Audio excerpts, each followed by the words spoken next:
Boa noite, pessoal. Obrigada por estarem aqui com a gente hoje. E antes de mais nada, quero avisar que ao final da aula nós teremos um sorteio de um kit MyVips. Então, fiquem até o fim. Agora, vamos dar início à nossa aula sobre as formas farmacêuticas dos suplementos para pacientes bariátricos. E para isso, vou passar a palavra para a nossa Nutri Speaker parceira, Ariane Longo. A Ariane é especialista em nutrição clínica, obesidade e cirurgia bariátrica, com mais de 20 anos de atuação na área. Além disso, participa ativamente de trabalhos científicos apresentados em congressos nacionais e internacionais, sempre contribuindo para a evolução da nutrição baseada, né, em ciência e em prática clínica. Tenho certeza que será uma aula extremamente rica e agregadora para todos nós. Ari, seja muito bem-vinda. A palavra é sua. Gente, boa noite. É muito bom estar aqui compartilhando um pouco do que a gente tem estudado, né? Vivido há tantos anos na Bari. E, e aí a gente sempre fala que é um ambiente para a gente trocar ideias, né? E compartilhar experiências. Então, eu vou ficar atenta aqui ao chat. Enquanto eu falar, fiquem à vontade para interagir, para perguntar se surgir qualquer questão, porque eu acho que enriquece aqui, né, no dia a dia e para a nossa prática profissional. Pode passar, Lara. Bom, meninas, então eu creio aqui que a maioria trabalhe, né, já tenha uma experiência ou está começando a atender pacientes bariátricos. Vou passar alguns pontos aqui que a gente sabe que são muito importantes quando a gente fala de gestão e de absorção para esse tipo de paciente.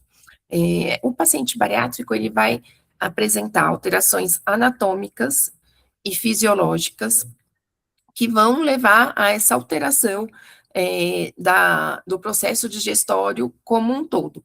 Então, tanto desde a digestão maior, da quebra dos alimentos em menores partículas da digestão em si, quanto dos sítios absortivos, no contato do nutriente com o sítio absortivo. Então, tanto na técnica restritiva de sleeve, quanto na bypass, que é uma técnica mista, que são as mais feitas no mundo, né? No Brasil, o bypass, e nos Estados Unidos, a gastrectomia vertical, o sleeve, mas o sleeve também é muito feito, né? Também aqui no Brasil. Então, ambas as técnicas, a gente vai ter ali uma redução importante da ingestão do volume de alimento que esse paciente ingere, principalmente no primeiro ano da cirurgia, né? Então, estudos mostram que, quando a gente fala em quantidade calórica, essa alimentação gira em cerca de 1.000 calorias, mesmo com os pacientes que apresentam 12 meses de pós-operatório, um ano de pós. Lógico que isso vai depender da qualidade, né, dessa distribuição da alimentação, mas isso é uma média que a gente tem, né, em literatura, que o paciente, mesmo com um ano de cirurgia, ingere um padrão ali de cerca de 1.000 a 1.200 calorias no dia. Então, ele ainda tem um padrão reduzido de consumo de volume.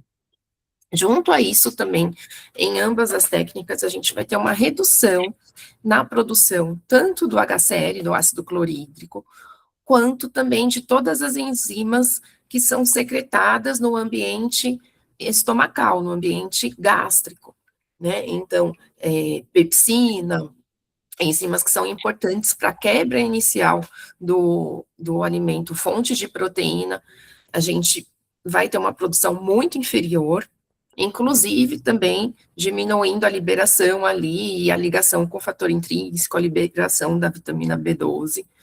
E praticamente esse bolo alimentar, principalmente no primeiro ano, ele sai muito parecido com o que ele chegou no estômago. Então, o bolo alimentar, ele chega no ambiente intestinal muito intacto, né, e mais rapidamente, num processo digestivo que é mais rápido, comparado a quando a gente tem ali a fisiologia normal, o tamanho do estômago padrão. O que é importante falar em termos de absorção? No sleeve, a gente vai ter esse bolo alimentar com pH não tão ácido, né, no bypass também. E o sleeve, a gente sabe que não mexe diretamente na absorção, porém, indiretamente, já é comprovado que o alimento, o bolo alimentar que sai do estômago, ele sai 2 a 3 vezes com mais pressão do que na fisiologia normal. Então, mesmo mantendo-se o piloro, mesmo mantendo-se esse esfíncter, que é tão importante para liberar aos poucos ali o alimento para o ambiente intestinal, quando a gente tem um sleeve, a gente tem uma pressão intragástrica que interfere tanto num possível refluxo gastroesofágico, se esse alimento não estiver bem mastigado, dependendo se esse paciente já tem algo pré-existente, dependendo de como for o comportamento alimentar, mas fisiologicamente esse paciente já tem uma tendência a um refluxo, e também existe essa pressão para o bolo alimentar na saída dele para o intestino. Então, esse bolo alimentar, ele passa mais rapidamente no duodeno, que é a primeira e principal porção de absorção dos nutrientes, e ele passa ali mal digerido, então ele passa mais rápido e menos digerido. Então, ele chega muito diferente do que numa fisiologia normal.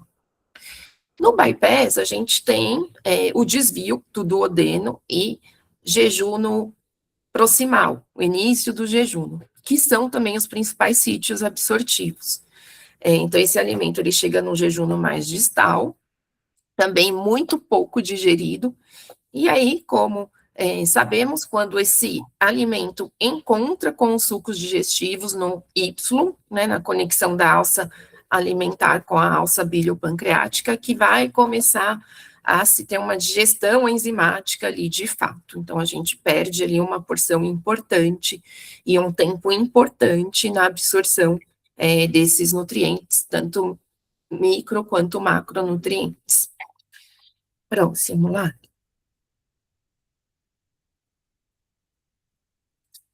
E aí, com todas essas alterações, né, que a gente sabe que fica na fisiologia de ambas as técnicas, o que a gente observa muito na prática clínica? Pacientes com deficiências nutricionais recorrentes, isso, lógico, que varia da adesão do paciente, do padrão alimentar, mas quando a gente fala aqui do público geral, é uma média, né? Então, assim, mesmo em pacientes que podem ter uma suplementação, uma boa adesão, uma boa alimentação, eles podem incorrer em deficiências nutricionais, por isso a necessidade do monitoramento bioquímico ali constante, lógico que a gente vai aumentando a periodicidade, mas esse paciente ele tem que estar sempre em monitoramento bioquímico. Falhas terapêuticas na suplementação. Hoje em dia a gente já tem aí muito tempo, né, de experiência, então já é mais disseminado, mas a gente ainda tem profissionais, médicos e outros profissionais da saúde, nutricionistas, outros profissionais que vão chegar no cuidado com esse paciente, que não tem tanta expertise na área, não tem tanta experiência, ou são profissionais que não se atualizaram, e que não vão abordar corretamente ali aquele tratamento, né, de uma deficiência nutricional. Então, isso leva a muitas falhas no resultado. Chegando nesses casos que os pacientes comentam em redes sociais, em círculos de amizade, que suplementam, mas não melhoram, né, que o suplemento parou de tomar porque não estava resolvendo. Enfim, a gente ainda tem, né, essa cultura de que o paciente bariátrico vai ficar fraco, vai ficar com uma qualidade de vida prejudicada. Infelizmente, ainda tem-se muito a caminhar com relação a essa cultura, a esse preconceito, mas muito isso também depende do conhecimento dos profissionais da área que estão na abordagem, no cuidado com esse paciente. E aí, o que essas questões farmacêuticas, né, podem implicar nesse resultado? Pode passar, Mark. Tecnicamente, né, quando a gente vai falar dessa matéria-prima, da forma, da molécula que esse nutriente está apresentando e da forma que ele está sendo digerido, a gente, na fisiologia normal, necessita do pH gástrico ácido, né, para esse bolo alimentar ter uma acidificação, melhorar a liberação dos nutrientes, um tempo de trânsito gastrointestinal que demora horas, né, o que a gente ingere até passar por todos os sítios digestivos e absortivos, são horas de processamento. E esse trânsito intestinal que a gente fala, né, os 6 metros de intestino delgado que temos, o trânsito ali completo, sem nenhuma área desviada do trânsito alimentar. E tudo isso no paciente bariátrico está modificado. Pode passar. O primeiro ponto que é muito importante a gente salientar é o suplemento que tem a liberação mais rápida, imediata, uma forma de falar, mas mais rápida mesmo, e o suplemento que tem mais revestimento, que precisa de mais digestão, de mais tempo, para aquela matéria-prima, para aquele nutriente ser liberado. Então, geralmente, os suplementos que visam uma liberação mais rápida, eles desintegram mais facilmente, mesmo em um meio que não esteja tão ácido, não vai depender, né, desse pH mais acidificado, do ácido clorídrico, e ele começa a ter uma dissolução no meio muito mais rápida, então ele dispersa em líquidos muito mais rapidamente. Enquanto isso, padrões, tanto de suplementos quanto de medicamentos de liberação prolongada, eles vão depender de tempo para essa digestão, de fisiologia normal, tanto em relação a pH quanto sítios absortivos. E, nesse caso, quando a gente faz, né, para uma realidade do paciente bariátrico, esse suplemento, ele vai pular diversas fases ali dessa digestão e desses sítios absortivos. A gente tem aí a recomendação do guideline mais importante de cirurgia bariátrica, que é da Sociedade Americana, de evitar tanto drogas, né, alopáticas, medicamentos mesmo, de liberação prolongada, principalmente medicamentos de uso psiquiátrico de liberação prolongada. Um exemplo clássico é a bupropiona, e também de suplementos que tenham este tipo de liberação, que é mais prolongada ali para a digestão. Então, já é bem esclarecido em literatura que o recomendado é ter uma liberação mais rápida desse ativo internamente nesse trânsito gastrointestinal. Deixa eu passar lá. Outra questão importante é quando a gente fala, é muito comum na manipulação, né, nas prescrições magistrais, cápsulas gastroresistentes, e existe também muito para probiótico. Para probiótico, para lactobacilo, isso é importante, né, porque esse lactobacilo, ele chega mais íntegro no cólon, no intestino grosso. Né, e para alguns tipos de medicações isso é importante. No caso de uma suplementação de vitaminas e minerais para o paciente bariátrico, aí é o oposto, porque essa cápsula ela vai ser mais demorada para poder abrir, né? Então ela vai demorar mais essa liberação, e aí ela tende a ter esse tempo de trânsito ali menor também, e pode haver uma dissolução fora do sítio absortivo, do pouco sítio absortivo que ficou, né? E no caso de comprimidos com muito revestimento, né, a gente tem níveis de revestimento que na indústria farmacêutica são até medidos em milímetros, né, em níveis de quantas vezes que reveste, existem tipos de revestimentos diferentes. Mas nesse comprimido revestido, a gente tem um tempo muito maior de digestão e de dissolução para a gente chegar no conteúdo dele, que é o nutriente de fato. E aí, de novo, nesse paciente bariátrico, essa desintegração desse tipo de comprimido fica muito comprometida.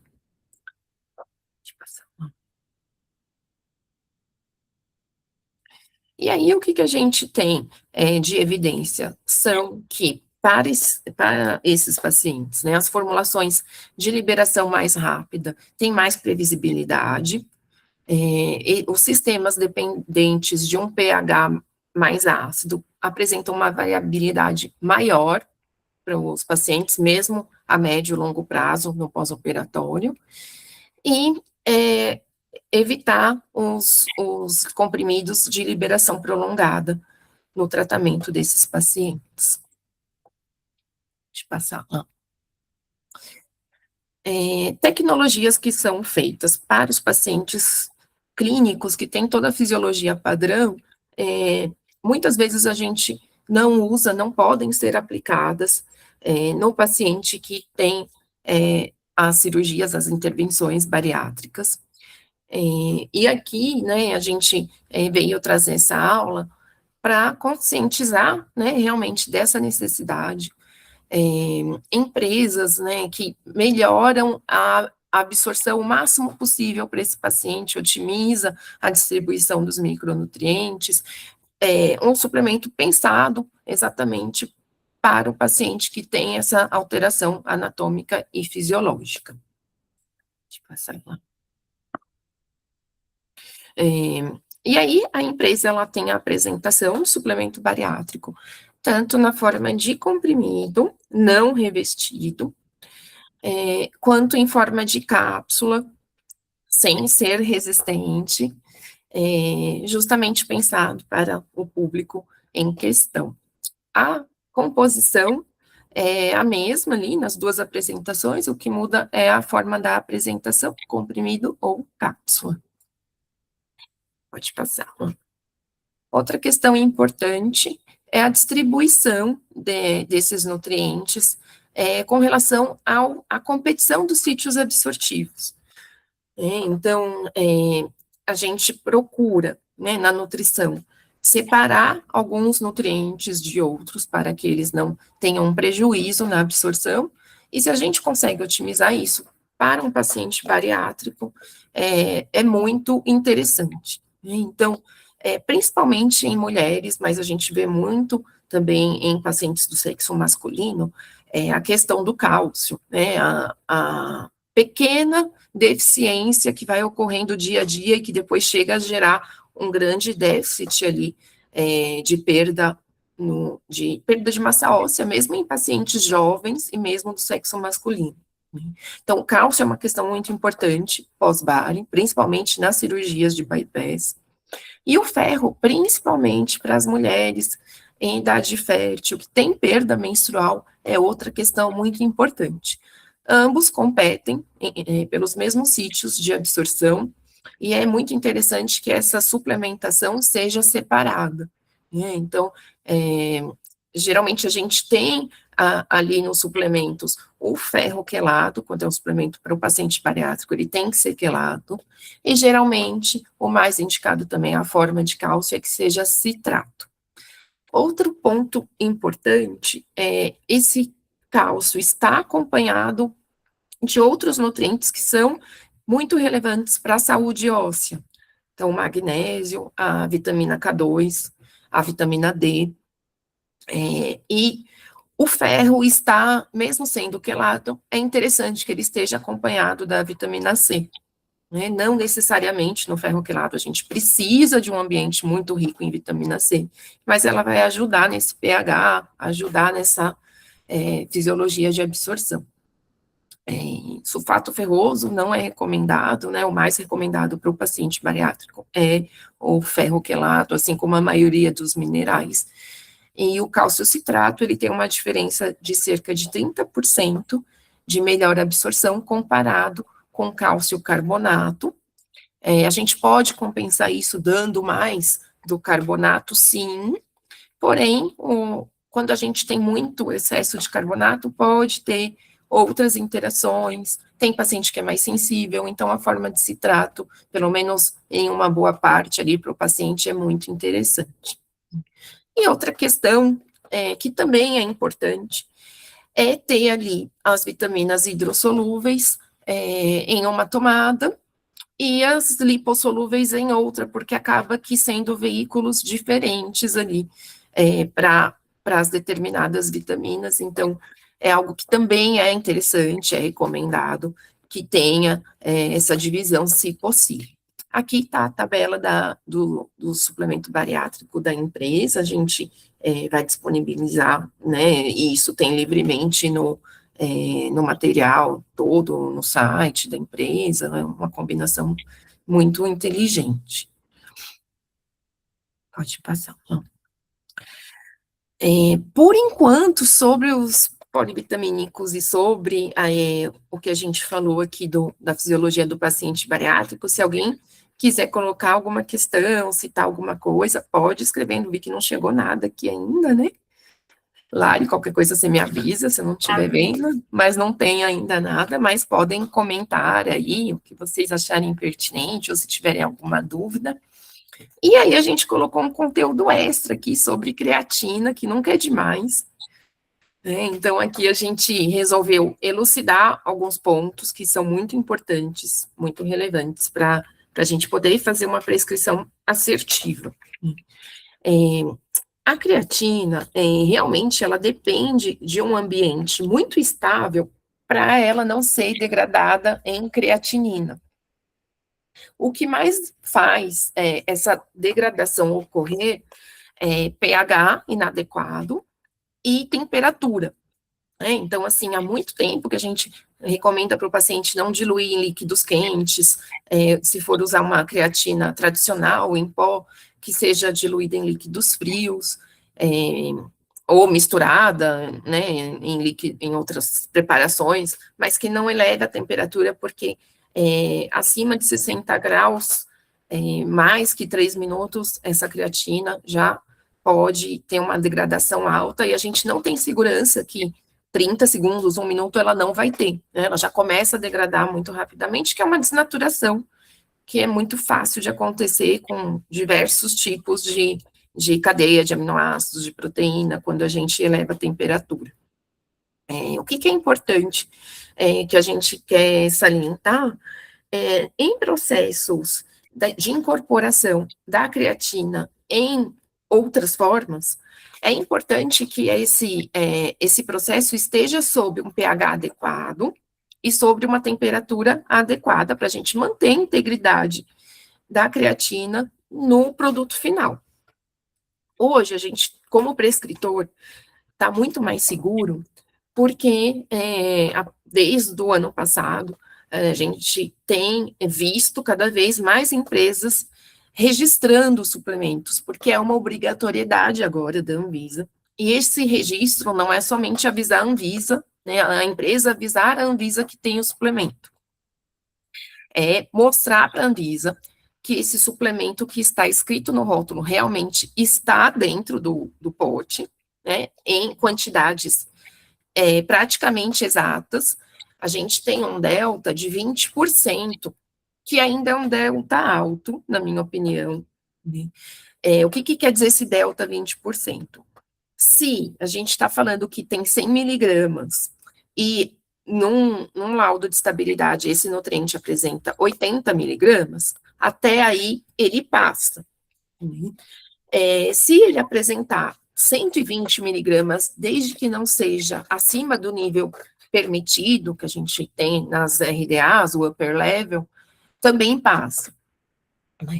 Então, a gente tem ainda no Brasil essa variação de 20%, mas a gente já tem aí uma evolução comparado a 2 anos, 1 ano mesmo, 2 anos atrás, em que a gente não sabia, não tinha obrigatoriedade desse registro, e a gente não sabia o que tinha ali dentro, né? Se era realmente a creatina, se é uma creatina misturada, diluída.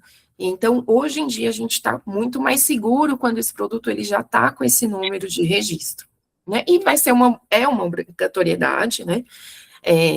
Que toda empresa tem que se adequar. E aí, isso realmente vai tirar do mercado muito produto que não está compatível com o que diz que teria que ter, né? Então, muita coisa está saindo do mercado, está mudando por conta disso. Isso traz uma segurança para o prescritor e para o consumidor, mas quando a gente fala dessa temperatura da creatina, a gente tem o acompanhamento do processo de produção dessa creatina incorporada a uma goma, para que ela chegue no final com a mesma, com o mesmo conteúdo, né, com a mesma porção que foi incorporada, né? Então, a empresa ela tem os laudos todos desse processo, que é sob controle de temperatura, controle microbiológico e controle de pH, até porque, gente, a empresa que não, né, não tiver isso adequado, a tendência é que não tenha o registro feito e tende a sair do mercado mesmo, tá? Então, vocês vão ver nos produtos que tem que ter esse número de registro agora, todos igual ao medicamento, né?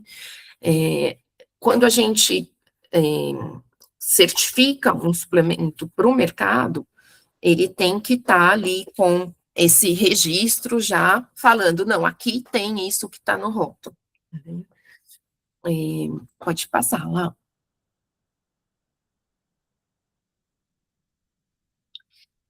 E aí eu vi que tem perguntinha aqui no chat, já vou responder.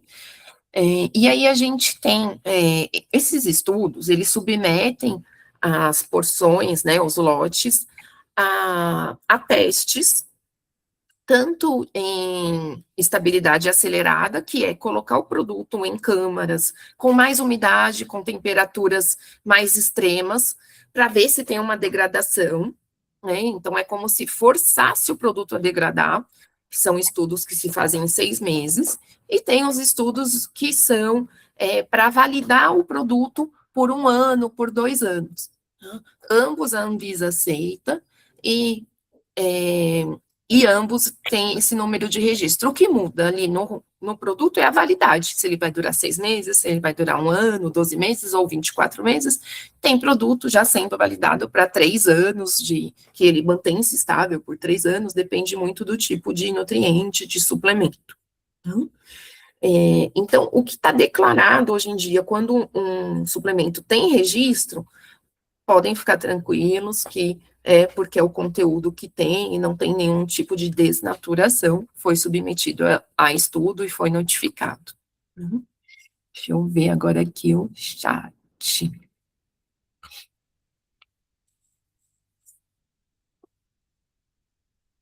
Gabi. Sim, essa é uma questão, Gabi. É muito comum o paciente, tanto para creatina é clássico, mas a gente que trabalha com bariátrica já há um tempo, a gente pegou muito uma fase em que o paciente vinha com polivitamínico comum, indicado pelo profissional mesmo da farmácia, farmacêutico, ou pelo atendente, mas que é muito inferior o preço, né? E aí é toda uma educação, conscientização que a gente faz com o paciente, para que ele entenda que realmente não tem muito milagre, né? O nutriente que ele é mais simples ali, a matéria-prima mais simples, ela vai ser de custo menor do que uma matéria-prima mais com uma tecnologia mais avançada, quelada, uma vitamina ativa. Então, é muito comum, e é uma realidade também, né, do paciente que a gente vai atender, a gente vai adequar a nossa prescrição à realidade do paciente, que a gente vai atender o melhor possível. Mas é importante essa conscientização, porque muitas vezes o problema do paciente não é ele ter o recurso, é ele querer economizar com coisa que não se economiza, né, com uma coisa que é muito importante, que é a saúde, né? Então, a maioria ali dos casos é paciente que realmente tem condições de manter uma suplementação muito boa, mas acha que não tem diferença nenhuma, né? E aí a gente faz essa conscientização e consegue ali aos poucos ter uma adesão melhor ao suplemento adequado. A Creapure, gente, isso é uma pergunta muito importante, muita gente tem dúvida. O que muda? A Creapure, ela conseguiu, há muitos anos, ter uma validação, ela é uma empresa alemã, ter uma validação de um processo de controle da pureza da creatina. Como em muitos países, Brasil agora se adequando, mas como em muitos países não existe ainda, não existia esse estudo de estabilidade, esse registro, é como se fosse já aquele registro pronto. Então, essa creatina aqui realmente ela é pura. Então, essa aqui está com esse selo, eu posso comprar. É muito o que acontece com os selos de ômega 3, de pureza também. E acaba encarecendo muito, porque é um mercado em outra moeda, né? Então, ele chega no Brasil com um valor muito alto, além dos impostos, já é de uma moeda muito valorizada perto da nossa. Então, ela chega com esse valor alto, muitas vezes mais que o dobro do valor proporcional ao que seria a creatina pura, mas por ter esse selo, ela tem esse valor elevado, porque vem desse processo de estabilidade da empresa alemã. O que a gente tem hoje? Nesses estudos de estabilidade que a Anvisa pede, esse estudo ele é para ver a pureza da creatina, para ver o quanto que ela dura ali naquele recipiente, e também a questão microbiológica e marcadores. Então, marcador de metal pesado, marcador de contaminantes que são utilizados para isolar essa creatina, existe um limite para isso. E os marcadores nacionais, eles são muito parecidos com os marcadores que a Creapure utiliza. Então, hoje em dia, né, no momento atual, com o registro desses suplementos, a gente tem muito mais segurança que essa creatina monoidratada, que está com esse registro, que é 99 a 99,5% pura, o resto é água, tá, gente? Ela tá ali compatível com essa produção da Creapure. Então, hoje em dia, a gente está muito, muito quase que igual ao que é uma Creapure, né? Coisa que há 2 anos atrás, não tínhamos essa rastreabilidade, e aí a creatina vinha com muitos contaminantes. O que o prescritor tem que ver é se essa creatina tem o número de registro, e aí fica tranquilo. E outro ponto importante é a quantidade, o quanto essa creatina está micronizada. Então, existem creatinas mais de custo menor, mas que elas são monoidratadas, padrão, não são micronizadas. O que muda? Solubilidade. Então, se é um paciente que reclama de sentir um peso na digestão, de sentir a arenosidade, né, arenoso ali, o suplemento, mas de sentir náusea depois de tomar, não se sente bem depois de tomar a creatina, em questão digestiva, a micronizada é muito melhor. Os estudos não mostram diferença de resultado, quando é micronizado ou não. O que muda é melhor aceitação e melhor solubilidade. Então, a gente até tem creatinas que são mais básicas, dentro do mundo que é só creatina, sem falar Creapure, mas quando ela é micronizada, a aceitação, a solubilidade, ela é muito melhor, e o valor ali, o custo para o paciente vai ser quase que igual. Então, vale a pena que seja uma creatina, além de monoidratada, micronizada, para ter essa solubilidade legal.